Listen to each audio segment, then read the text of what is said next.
Welcome to my channel তিথিস kitchen. আজ আমরা বানাবো মাটনের লাল ঝোল, তাও আবার 5 মিনিটে। তার জন্য পেঁয়াজ কুচি, টমেটো কুচিয়ে ভেজে রাখা আলু, আদা রসুনের পেস্ট সব রেডি করে রেখে দিয়েছি। এরপর প্রেশার কুকারে তেল দিয়েছি, কিন্তু খুব অল্প পরিমাণে। কাঁচা সর্ষের তেল দিয়েছি। আমি কিন্তু গ্যাসের ফ্লেম অন এখনও করিনি। তার মধ্যেই পেঁয়াজ কুচিগুলো দিয়ে দিলাম। কাঁচা সর্ষের তেলের উপরেই পেঁয়াজ কুচিগুলো দিয়ে দিলাম। তারপর টমেটো কুচিও দিয়ে দিয়েছি। এরপর বেটে রাখা আদা রসুনের পেস্টও ওর মধ্যে দিয়ে দেবো। তারপর মাটনটা ভালো করে ধুয়ে রেখেছিলাম, সেটা সাইডে রেখে আলাদা মশলাগুলো, আমাদের রেগুলারকার মশলা, হলুদ গুঁড়ো, ধনে গুঁড়ো, জিরে গুঁড়ো, একটু গরম মশলা গুঁড়ো, স্বাদ মতো নুন,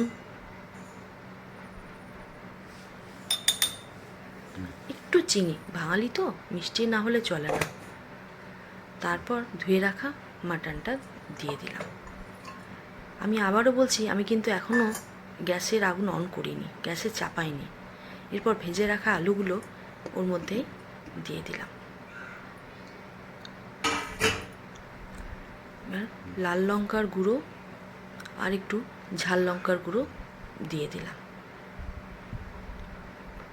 এবার পুরোটাকে একসঙ্গে ভালো করে মাখিয়ে নেব, যেন মশলাগুলো সবার গায়ে গায়ে লেগে যায়। এবার চাইলে এই অবস্থায় যদি টাইম থাকে 1 ঘন্টা 1 ঘন্টা ম্যারিনেশন করা যেতেই পারে। আমার দরকার পড়েনি। আমি এরপর গ্যাসের ওভেন অন করে মাটনটা এবার ডাইরেক্ট চাপাবো, কারণ আমার হাতে সময় ছিল না। এরপর ওভেন অন করে তার মধ্যে ডাইরেক্ট আমি প্রেসার কুকারটা চাপিয়ে ঢাকনা লাগিয়ে দেব। এরপর প্রয়োজন মতো সিটি আমি দিয়ে দেবো। যার যেরকম প্রেশার কুকার সেই অনুযায়ী সিটি দিলেই হবে। মাটনটা যা সেদ্ধ হওয়া নিয়ে কাজ।